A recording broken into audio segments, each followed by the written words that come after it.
campers. I'm leaving the Wilson Creek shelter, where there was another group of college kids on an orientation from Washington and Lee College, which I've never heard of. But apparently they do this thing every year. After talking to several of these groups, what I gather is this is freshman orientation. According to one guy, he said there's 21 groups out right now on the Appalachian Trail, all the way from down here, Daleville, all the way up to Shenandoah National Park, which is 100 miles, a little more maybe, I don't know, 120, I don't know. Anyway, 150, whatever it is. So that's all well and good. I'm glad that they want to get outside and camp and bond and make friends before school starts and all that. But you still have to follow the rules.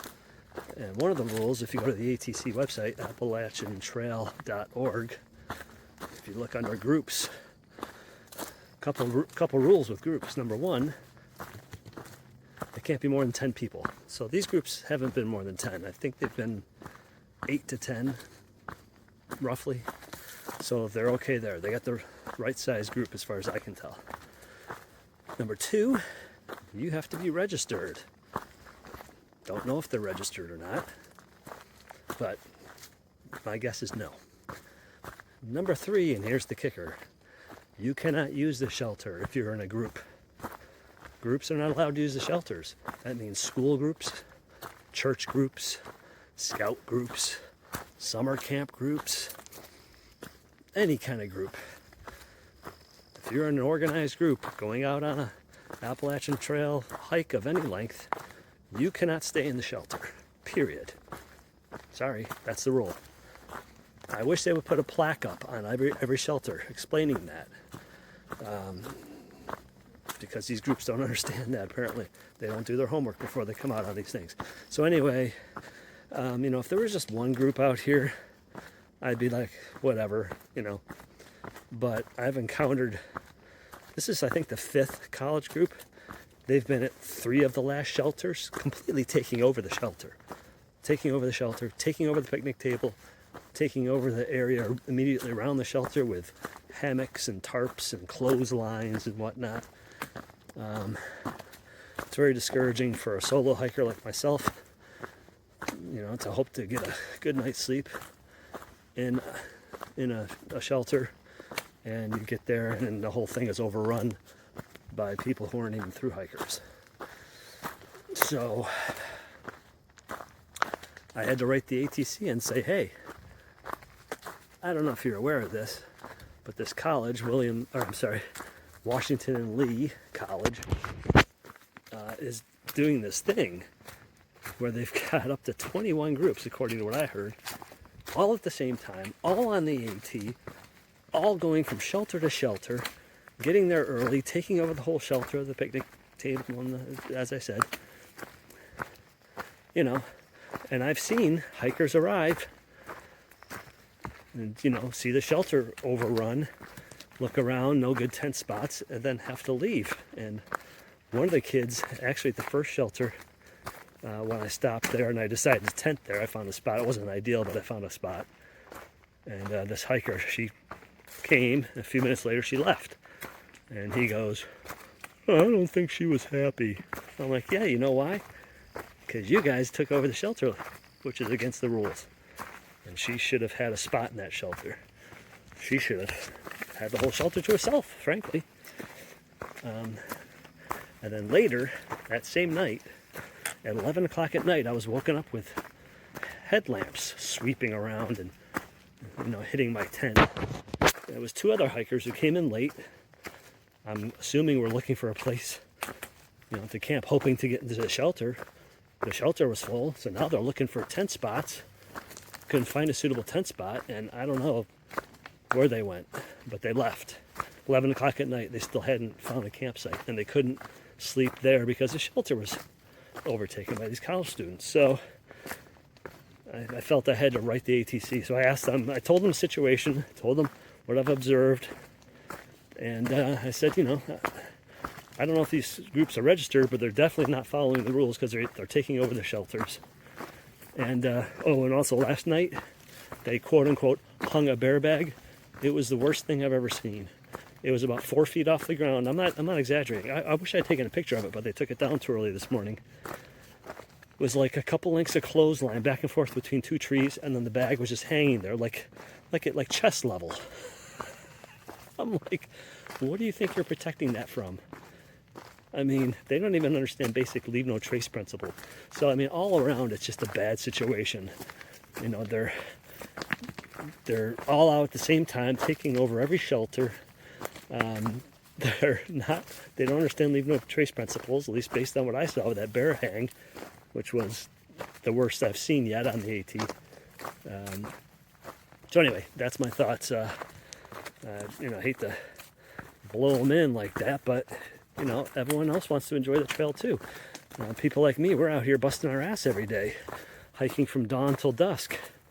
And the last thing we want is to have to push on and hike even farther because there's nowhere to camp because these groups have taken over the shelter. So anyway, off to a bad start. Now that rant is over with, I don't want to sound like a cranky old guy, but you know, there's rules there for a reason. It's because they're trying to minimize impact on, you know, the natural resources here by not having too many people using the same site all at once. These are fragile ecosystems in some cases, so you know, you gotta treat them, you know, carefully. Today, 11.2 miles to Daleville. Now, the trail will actually take me to Troutville first, but you have to look at a map. Troutville and Daleville are next to each other. The trail kind of comes around the top side of Troutville, and then it kind of swirls around and then comes down between Daleville and Troutville, and then crosses a major highway right through Daleville.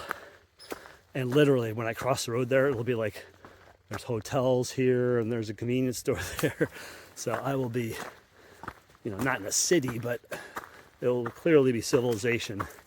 And I will walk one direction a few tenths of a mile to the outfitter where my resupply package is. Sorry, uphill.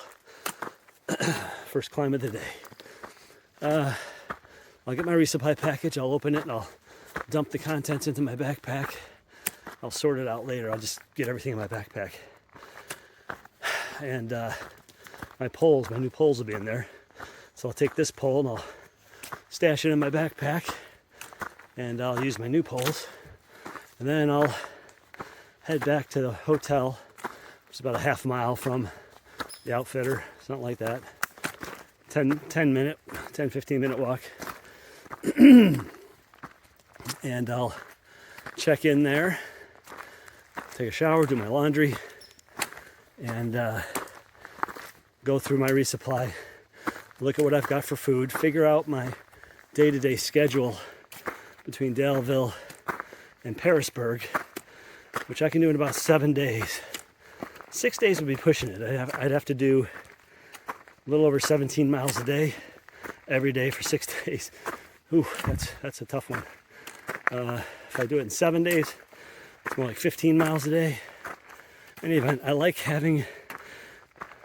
the idea of going about 16 miles a day for 6 days. That'd be 96 miles. And then 10 miles the last day to get to the hostel, you know, lunchtime or so.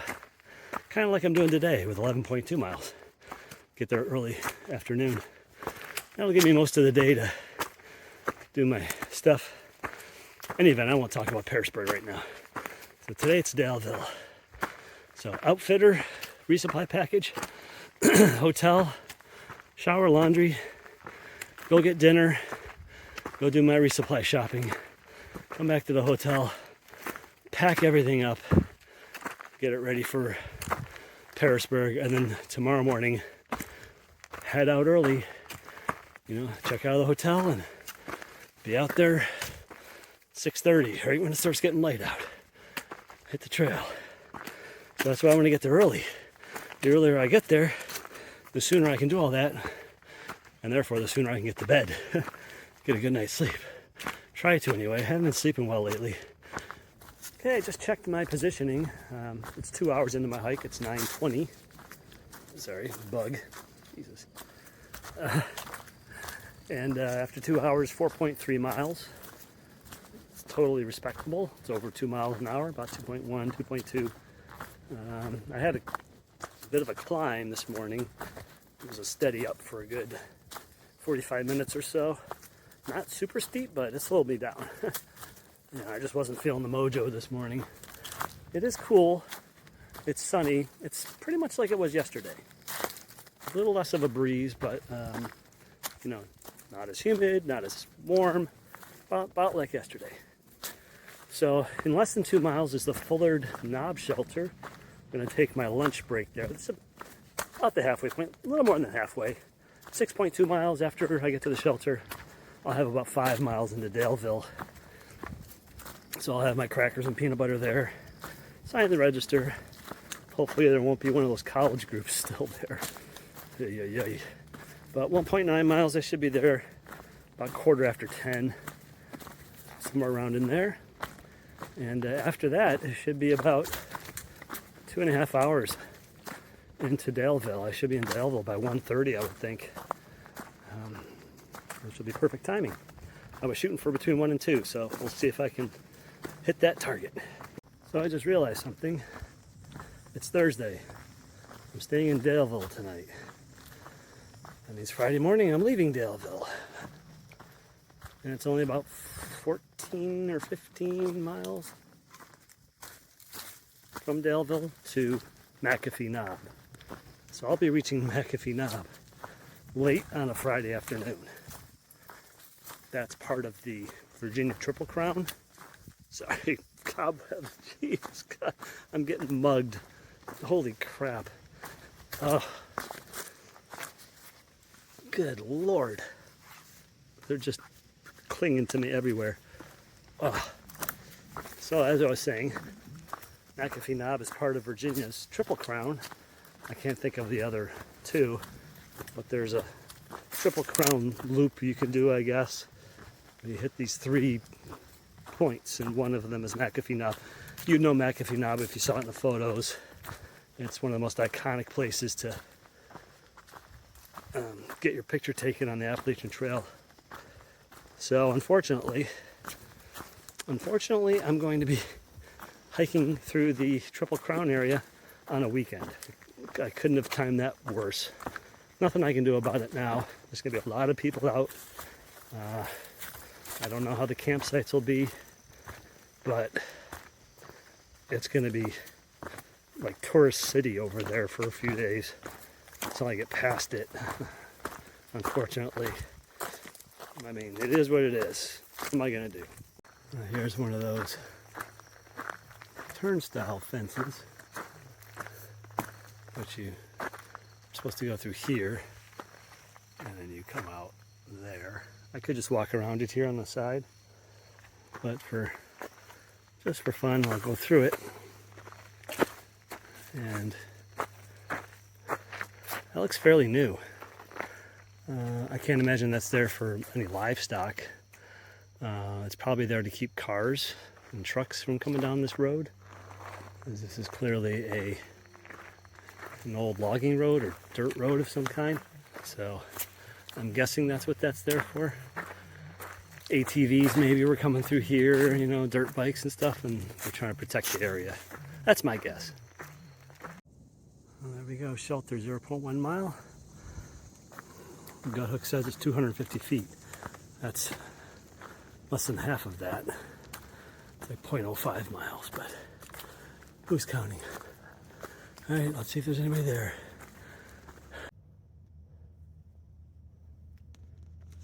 So I made it to Fullard Knob Shelter.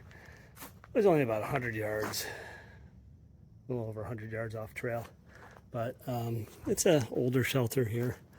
But I want to show you something. This is amazing that the day after I mentioned this on my video, they have a feature that I have not seen at any other shelter. Look at this, rain gutter, downspout. Downspout runs down the side to the back to another gutter down into this device. And I don't know what that is or what that does. But if you come down further here, because it's like, well, why would they collect the water and then put it into this concrete thing with metal lids on it, right? It's like, what's going on in there? Well, follow this trail, come right down here.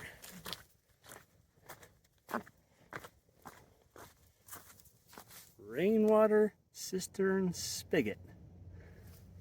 And here you go. There it is. You open that spigot, and that pipe must run all the way from the back of the shelter there. So, great minds think alike. This is literally the first time I've ever seen this in a shelter, and just yesterday I was suggesting they should collect rainwater and make a cistern so that you can have water at shelters where there is no other water source. So there you go. What can I say? This serendipity. But I think every shelter should do that, frankly. All right, I'm just leaving Fullard Knob Shelter. And I'm not sure why it's called Fullard Knob. I don't know where the knob is. Didn't see a knob anywhere around here. In any event, it's 5 miles to Daleville, to Route 220, which is the main highway through Daleville. It's all downhill. I looked at the terrain profile. It's pretty much just a nice slow downhill into Daleville from here. So it should be easy walking. It's 10:50. I shouldn't have any problem getting there. 1:15, 1:30 at the very latest. And when I get to 220, I'll turn right, and 0.3 miles up is the outdoor center, where my resupply box is waiting for me. I'll retrieve that. I'll empty the contents into my backpack. And I will then decide, am I going to go check into the hotel right away, or should I go grab something to eat for lunch? Get a sandwich, get some takeout or something, then go check in. Do my laundry, shower, do my inventory, figure out where I'm going to stop along the way. Am I going to try to go to Norfolk or Norwalk or Norwich or whatever it is, which is about halfway between Daleville and Pearisburg? Making sure I'm going the right way here. Or am I going straight to Pearisburg?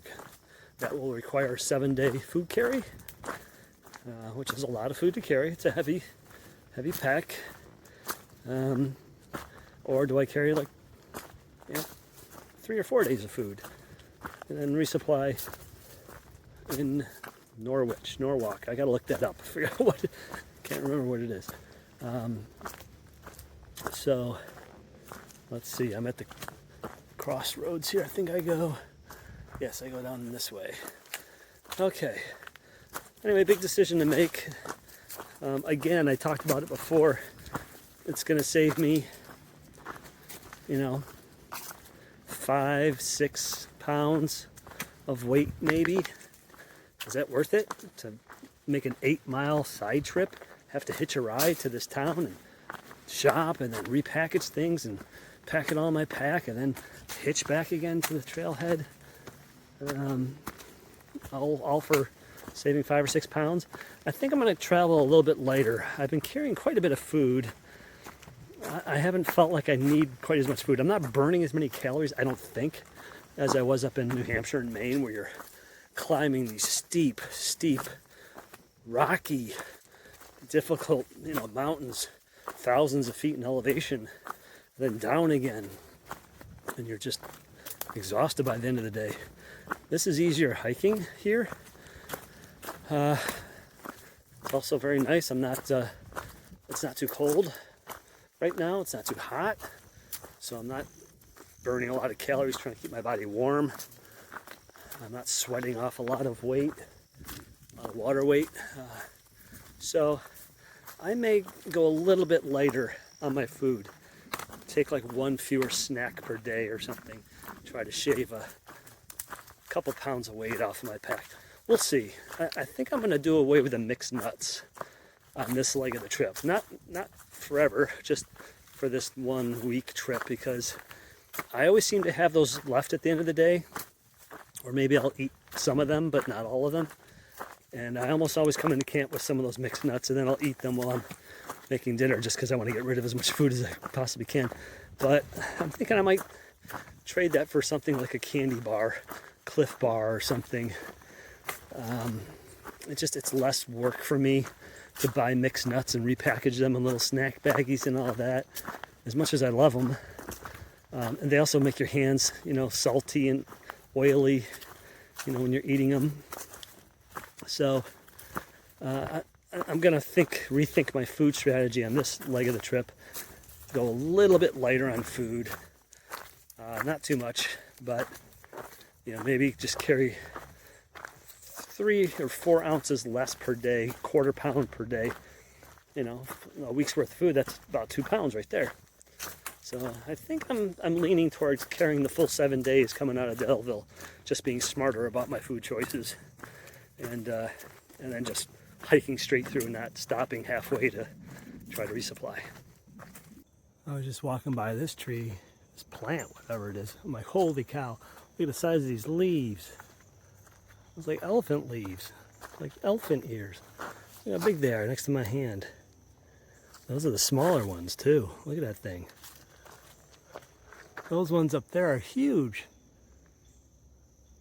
Look at those things. They're like the size of a placemat at a table. I don't think I've seen a plant like that. That's wild. And it's growing out of this tree here. It's dead. It's broken. It actually has a blaze on it. And look, they're just growing out of it. Unbelievable. Wow. Okay, I've got 4 roads to cross before I get to Daleville. The 4th one being the road in Daleville. So that's the first one. That's Virginia 652, I believe. Also known as Mountain Pass Road, I think. All right, 3 more. Okay, now I'm at US Route 11, which is substantially busier than the last road I just crossed, which was more of a backcountry road compared to this one. Okay, that was 2 lanes in each direction. And 45-mile-an-hour speed limit. So I neglected to mention back there that I crossed 4 roads in less than 2 miles. Which I can't remember any other part of the AT where I had to cross that many roads in less than 2 miles. Not counting going through a town, of course. So anyway, all right, 2 more to go. So I just double checked, and that sign is pretty accurate. According to my calculation, it's 66.5% of the way to Springer. And then here they've got a sign that says, you're 1/3 of the way to Katahdin. So, there you go. Now there's Route 81. Fortunately, I don't have to actually cross the road. I get to go underneath it here. But interestingly, Route 81 goes all the way through my hometown, the thriving metropolis of Syracuse, New York. So here I go, I get to walk underneath Route 81. Going underneath it now. There comes a truck, a couple cars.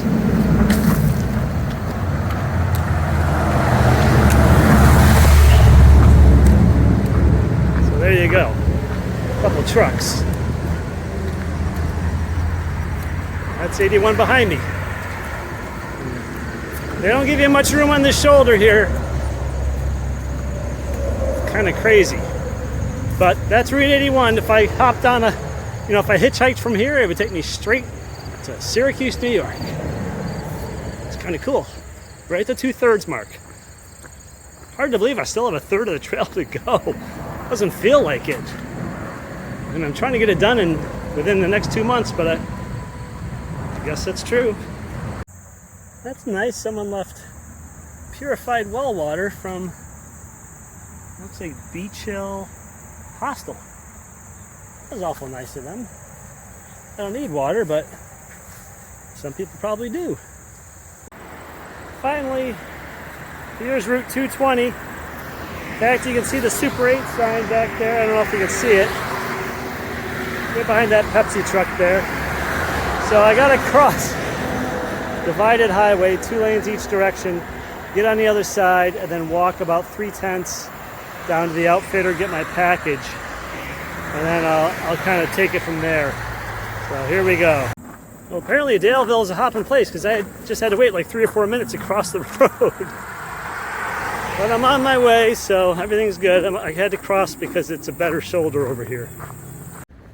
So the plaza with the outdoor trails in it also has a Kroger, full service grocery store, and the UPS store. You could ship a package here, I suppose, but outdoor trails will take it for free.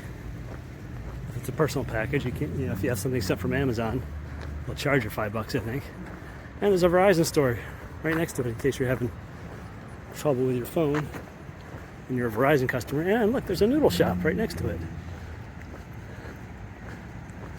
Huh. Might have to get some lunch there. Hey everybody, Jedi here. I'm in my hotel room here in Daleville, Virginia, and the lighting in this room is very bad. So sorry, it's kind of dark and gloomy. It's the way this room is. But I just want to give a quick shout out to Cynthia and Ray for giving me not 1, not 2, but 3 beers. And Cynthia, it's good to hear from you. I used to work with Cynthia, in case most of you don't know. So I decided to buy 3 beers while I was here in Daleville because I had most of the day to take time to go through my pack and go through my resupply box and buy the things I need to make it to the next stop on my journey here, which will be Pearisburg, Virginia. I figure it's going to take me about 6 days, and so I bought 3 beers. I bought a Yingling lager that I enjoyed. That was my shower beer, as it were. It's the best thing when you're a hiker is to shower when you get to a hotel. So I had the Yingling. Then that was my shower beer, as I said. And then while I was going through my stuff, I enjoyed a Voodoo Ranger Juice Force IPA from New Belgium Brewery. And also, I enjoyed a Sierra Nevada Atomic Torpedo beer while I was having dinner tonight. So I had 3 beers throughout the day. I got to Daleville, about 1:30 or so. And now it's like, it's about 10 o'clock. I'm about to go to bed. I gotta get out on the trail again tomorrow. So thank you, Cynthia and Ray. I enjoyed all 3 of your beers today. I spaced them out because I can't have a hangover tomorrow. I can't hike with a hangover. So it was very enjoyable. Some of my favorite beers there. And it was good to hear from you. And thank you again. And in case you're wondering what I'm talking about, if you look down in the description on my YouTube videos, there's a link where you can buy me a beer. And you contribute, I think it's $5 to buy me a beer, and the money comes to me, and I get a little notification. It's a little thrill for me every time I get an email that says, "Hey, someone bought you a beer." So when I get to town, that's what I like to do. I like to say, "Okay, who bought me a beer?" Then I like to buy a beer, and in this case, it was 3 beers because I had most of the day to consume them and go through my stuff and do my organization for the next leg of my trip. So thank you, Cynthia and Ray, and I'll be talking to you on my next clip when I get to Pearisburg, and we'll find out what beers I get then, okay?